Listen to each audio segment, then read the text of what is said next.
Ya, haleluya, puji Tuhan. Kita berjumpa lagi dalam program renungan harian pada hari ini.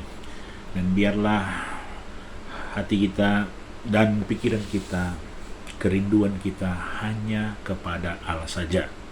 Sama seperti pemazmur berkata, dia selalu rindu kepada Allah seperti rusa yang merindukan sungai yang berair. Biarlah jemaat Tuhan, saudara-saudara seiman, kita tetap merindukan Tuhan, merindukan firman-Nya, agar supaya kita memperoleh persekutuan yang indah dengannya. Saat ini saya akan mengajak saudara membuka dalam suratan Petrus, di dalam 1 Petrus 5 ayat yang ke-8. 1 Petrus 5 ayat yang ke-8. Saya bacakan. Sadarlah dan berjaga-jagalah lawanmu si iblis, berjalan keliling sama seperti singa yang mengaum-ngaum dan mencari orang yang dapat ditelannya. Lawanlah dia dengan iman yang teguh, sebab kamu tahu bahwa semua saudaramu di seluruh dunia menanggung penderitaan yang sama. Ayat yang ke-10, dan Allah sumber segala kasih karunia yang telah memanggil kamu dalam Kristus kepada kemuliaan yang kekal akan melengkapi, meneguhkan, menguatkan, mengokohkan kamu sesudah kamu menderita seketika lamanya. Nah, di sini kita melihat bahwa seorang rasul ini, Rasul Petrus, membuat kita untuk sadar dan berjaga-jaga. Karena lawan kita adalah iblis, berjalan keliling. Bahkan juga Rasul Paulus berkata di dalam suratan Efesus bahwa lawan kita bukan melawan daging dan darah. Artinya kita tidak melawan musuh kita, musuh yang utama secara fisik, secara kasat mata, tetapi musuh yang tidak kelihatan. Oleh sebab itu, sadarlah dan berjaga-jagalah lawan musuh iblis. Nah, saudara-saudara, saya melihat di dalam dunia sekuler bahwa ada satu gerakan, saudara-saudara, yang di Indonesia sudah dilarang, ya, dilarang oleh pemerintah Indonesia agar supaya aliran-aliran tersebut, aliran-aliran radikal itu tidak berkembang, agar supaya tidak muncul lagi di Indonesia. Tetapi tidak bisa dihentikan secara demikian. Mungkin secara struktur mereka sudah dihentikan, secara hukum mereka sudah dihentikan, tetapi mereka masih tetap ada, mereka masih tetap eksis. Nah, di sini saya sadar bahwa sedangkan hal yang demikian kita melihat bahwa selalu ada dan selalu membuat ancaman-ancaman.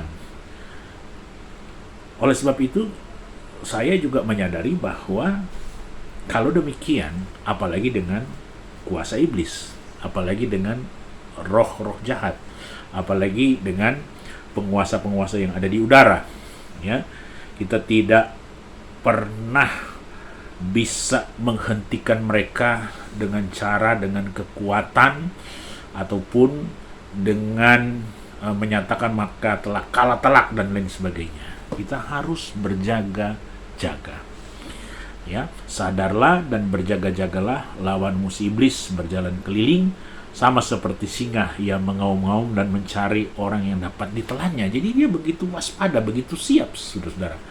Nah, orang percaya harus siap ini. Bagaimana cara kita sadar bahwa kita harus memiliki firman? Firman itu adalah kekuatan bagi kita. Kita harus merenungkan firman, kita harus baca firman. Kita harus rindu, kedua, persekutuan dengan Yesus Kristus. Kita harus senantiasa berdoa.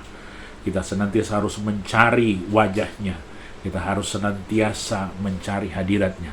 Dan yang ketiga, kita harus juga bersekutu dengan orang-orang percaya, supaya kita saling mendoakan dan saling menguatkan satu dengan yang lain.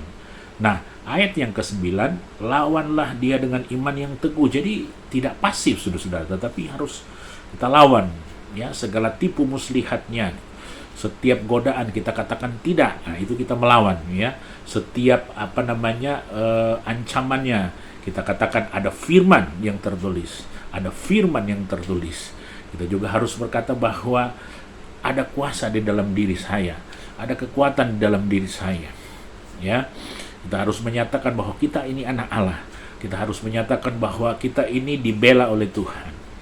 Dengan demikian iblis juga sadar bahwa kita tahu bahwa posisi kita adalah anak Allah yang mendapatkan otoritas dari tempat yang maha tinggi, ya. Ayat yang ke-10, dan Allah sumber segala kasih karunia yang telah memanggil kamu dalam Kristus kepada kemuliaan yang kekal akan melengkapi, meneguhkan, menguatkan, dan mengokohkan kamu sesudah kamu menderita seketika lamanya. Saya baca sekali lagi 1 Petrus, ya, pasal yang kelima, ya, pasal yang kelima ayat yang ke-10, dan Allah sumber segala kasih karunia yang telah memanggil kamu dalam Kristus kepada kemuliaan yang kekal. Jadi kita lihat di sini, kita bukan sekedar sadar berjaga-jaga lawanlah iblis dan lain sebagainya, tetapi dia yang telah memanggil kita, dikatakan akan melengkapi kita.